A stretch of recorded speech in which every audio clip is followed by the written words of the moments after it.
Buenas tardes. Esta es mi presentación sobre lo que es el proceso de recolección de datos. Mi nombre es Camila Manuel Elsequis Reyes y antes de comenzar me gustaría compartir esta corta palabra aquí que encontramos en Proverbios 2, 6, 7, porque el Señor es el que da la sabiduría, el conocimiento y la ciencia brotan de sus labios.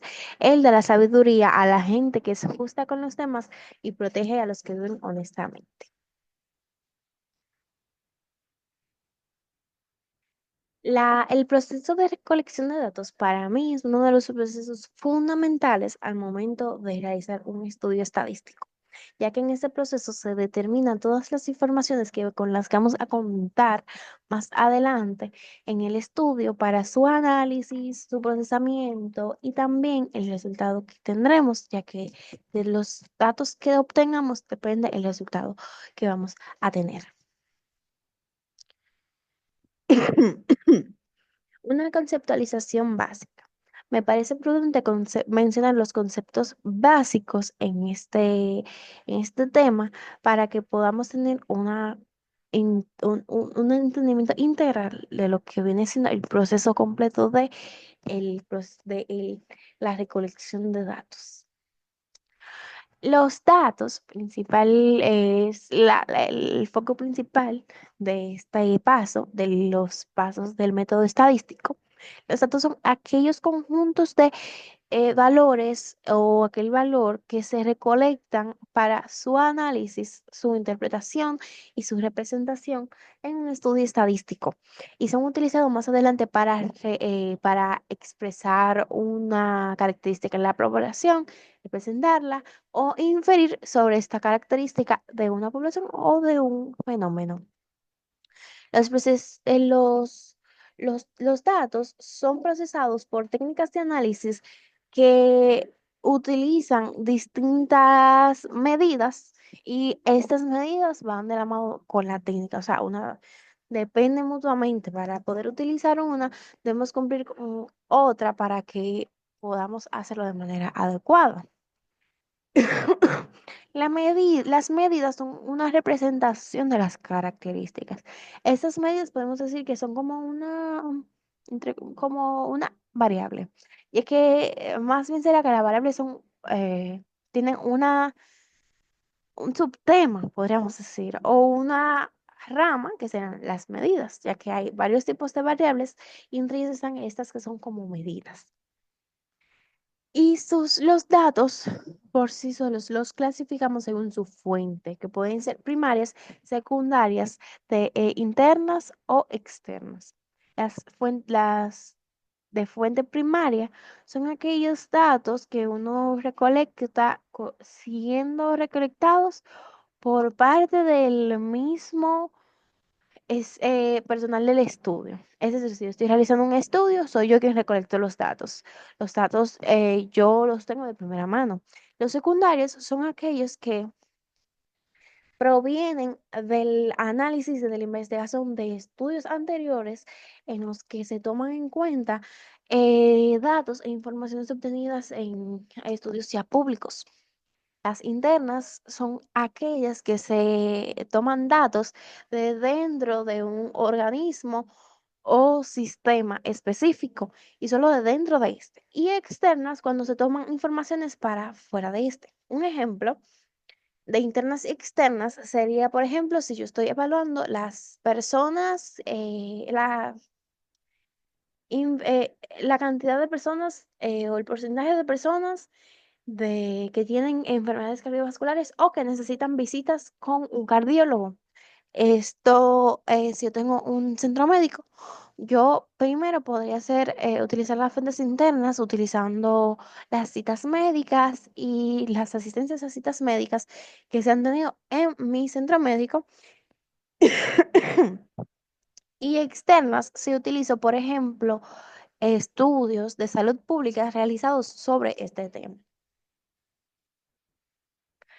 Las variables. Por las variables es que obtenemos los datos y los datos representan a las variables como estas características que son representadas por medio de distintos valores. Son propiedades o atributos que varían entre los individuos de un estudio estadístico. Las medidas que ya mencionamos son, como mencioné, son una referencia a una clasificación de variables y estas pueden ser cualitativas o cuantitativas. Esas son las medidas. Las cualitativas se dividen también en nominales y ordinales y también en dicotómicas y politómatas o bueno, ya las mencionaré. Y ordinales. Y las cuantitativas son las que se dividen en continuas y discretas. Las variables son aquellas características que nosotros utilizamos para obtener datos, como ya mencioné. Son atributos, o sea, son cosas inherentes o que son parte de los individuos en nuestro estudio. Ya mencionaré que son los individuos. Las clasificamos en cuantitativas cuando pueden ser expresadas por números y tienen una manera de expresarse en una escala de medición. Las cuantitativas se representan en continuos cuando tienen una escala de medición infinita y tienen infinitos valores en los que se pueden representar. Por ejemplo, la talla o la altura, también decimos, que puede ser, no necesariamente es como 1 o 2 metros, sino que puede ser 1,5 metros, 1,6 metros, 1,62 metros, etcétera. Y las discretas, es decir, variables cuantitativas discretas, para que no olvidemos que estamos hablando de las clasificaciones de las cuantitativas, consisten en aquellas variables que su escala no es infinita y que son mediciones que no pueden ser fraccionadas. O sea, son o un número o son otro. Por ejemplo, la edad. Uno no puede tener 1,685 años, sino que se tiene 1 año o se tienen 2. Las variables también pueden ser cualitativas, que son aquellas que expresan las cualidades de los individuos y se dividen en nominales y ordinales. Esa es una de las divisiones que voy a mencionar ahora. Las nominales son aquellas que no siguen un orden específico. Por ejemplo, el estado civil. El estado civil es una variable cualitativa nominal porque esta no necesita un orden específico. Y también las variables ordinales, que son aquellas que tienen un orden jerárquico. No podemos olvidar, o sea, por ejemplo, el nivel el nivel académico. El nivel académico es ordinal porque sigue un orden: primaria, secundaria, eh, estudios universitarios o incluso antes de primaria, a nivel inicial. Y entonces siguen ese orden que ya está planeado en un sistema. Y bueno, esos son esos dos tipos de cualidades. También pueden haber según la cantidad de respuestas u opciones que presenten estas variables, como son dicotómicas y politómatas. Politómicas.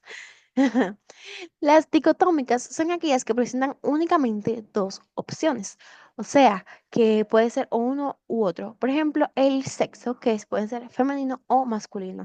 Y las politómicas, que son aquellas que presentan varias opciones. Por ejemplo, el mismo estado civil o el nivel académico, el color de los ojos, son variables que presentan distintas opciones y que cualquiera puede ser respondida por cualquier individuo. Por ejemplo, en una muestra que tengamos en una población, pueden haber personas tanto con ojos azules, como con ojos verdes, como con ojos marrones, como con ojos eh, grises, etcétera, que todas estas pueden ser posibles respuestas y no podemos solo encasillarlas en una u otra. Seguimos. Otra clasificación relevante en las variables son las dependientes e independientes. Las variables dependientes e independientes son, por ejemplo, las que utilizamos en un experimento. Estamos haciendo un experimento de ver en qué afecta a las personas su dieta a su presión arterial. Tenemos un grupo que sigue una dieta estricta en la que se deben cumplir ciertos valores nutricionales específicos con ciertos nutrientes que se toman más en cuenta que otros y se les da más prioridad y otras simplemente no llevan una dieta, pueden comer lo que sea, incluso comida que uno dice que puedan afectar más lo que sería la presión arterial. Bueno, ese sería nuestro experimento. Una variable independiente de nuestro experimento serán aquellas que condicionan a otras dentro del estudio. En este caso será el estilo de vida o más bien la dieta que siguen estas personas. Esa será nuestra variable independiente, ya que esta será la que condicione nuestra segunda variable, que es la dependiente. La variable dependiente es aquella que depende de otra variable en el estudio y que varía su estado en función de que esté o no la variable independiente. Por ejemplo, esta es la presión arterial en nuestro estudio, porque como mencioné, si vamos a estudiar en qué varía la presión arterial cuando está presente un estilo de vida más sano y cuando no, o cuando simplemente no se va ninguna clase de control y una persona sigue un estilo de vida que le puede hacer mucho daño a su cuerpo. El muestreo, como mencioné anteriormente, cuando vamos a hacer estudios, hay que utilizamos muestras. Nosotros ir a la muestra, debemos primero definir qué son el universo, la población, la muestra y el individuo, que acá abajo lo tengo como en una línea sucesiva, porque este sería como del más grande al más pequeño. En el universo tenemos todos aquellos individuos que cumplen una cierta característica que puede ser tomada en cuenta. En la población son aquellos individuos que cumplen ya varias características que son las necesarias para nosotros para estar en el estudio. Y la muestra son algunos individuos tomados al azar para participar en el estudio per se. El individuo es cada persona o cada participante u objeto que está en el estudio. La muestra se va a utilizar para hacer una inferencia en la población. La muestra puede ser tomada totalmente al azar, por ejemplo, digamos, como decimos, en una tómbola, o que sea tomada a través de una página en la que se han inscrito todos los individuos, partes de la población, y o también puede ser utilizando ciertas esquematizaciones. La muestra puede ser probabilística y no probabilística. La probabilística es que sea así como mencioné, al azar, totalmente al azar, que ahí nadie pueda hacer nada, o que se tome primero un valor y luego se siga cierto sistema. Por ejemplo, digamos, todos aquellos que nombramos en un colegio para tomar la muestra de estudiantes que puedan mejorar en el área de matemáticas, o estudiar su estado en el área de matemáticas y llegamos a varios cursos, numeramos las filas y decimos todos aquellos que estén en las filas pares van a ser parte de la muestra del experimento. Eso sería probabilística y también sistemática, porque no simplemente va a ser al azar, por supuesto, porque no podemos elegir quiénes están en cada fila, pero sí vamos a tomar como un cierto factor para simplemente tomar estos grupos específicos. Y no probabilística, cuando quien realiza el estudio sí tiene como voz o voto en quienes van a participar. Es decir, que, por ejemplo, en lugar de simplemente tomar al azar todo el grupo de personas que salgan cuando se escojan las filas pares, diga, vamos a tomar a 5 chicas y 5 chicos de estas filas pares, de todas esas que tenemos, somos 5 chicas y 5 chicos.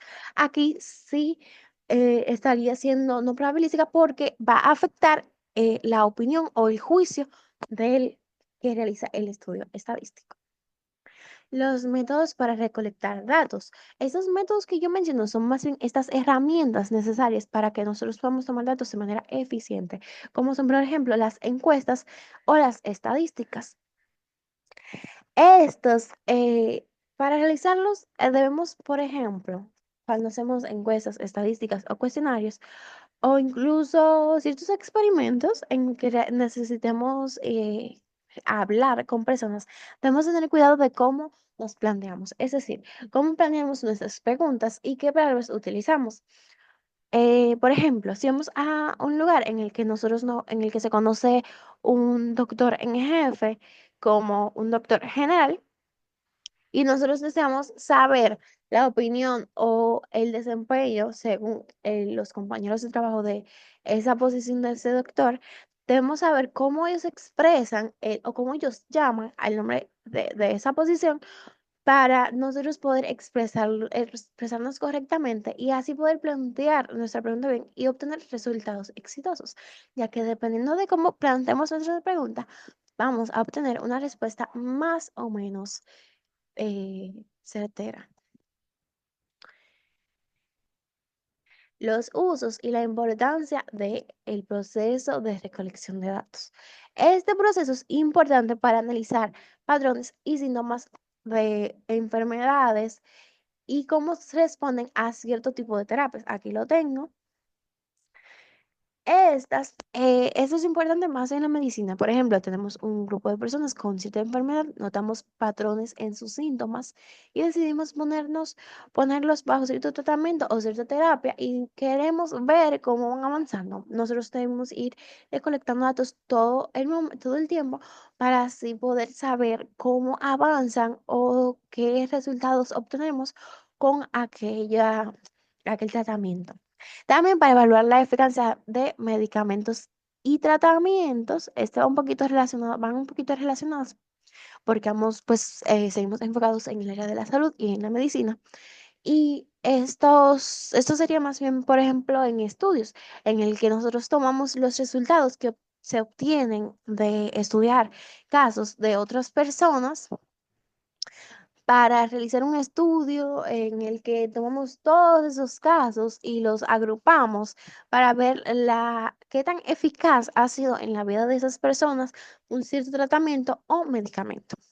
En epidemiología es utilizado para monitorear y predecir brotes de enfermedades o también epidemias, pandemias, etcétera que según vamos viendo, por ejemplo, en dónde se va desarrollando esa enfermedad, los síntomas que presentan estas personas y qué personas están empezando a presentar síntomas, podemos ir prediciendo y también ayudar a detener un poco estas enfermedades. Y también en la gestión de recursos y los servicios de salud. En salud pública es importante que se gestionen datos de manera correcta y que se tomen los datos de manera más eficaz posible para poder dar un servicio lo mejor posible y que el paciente salga lo más beneficiado posible. Y claro, sí que tengan la mayor cantidad de recursos en la mejor calidad posible. Es todo. Muchas gracias por ver y espero haber sido concisa con lo referente al tema la, de la, de la recolección de datos. Gracias.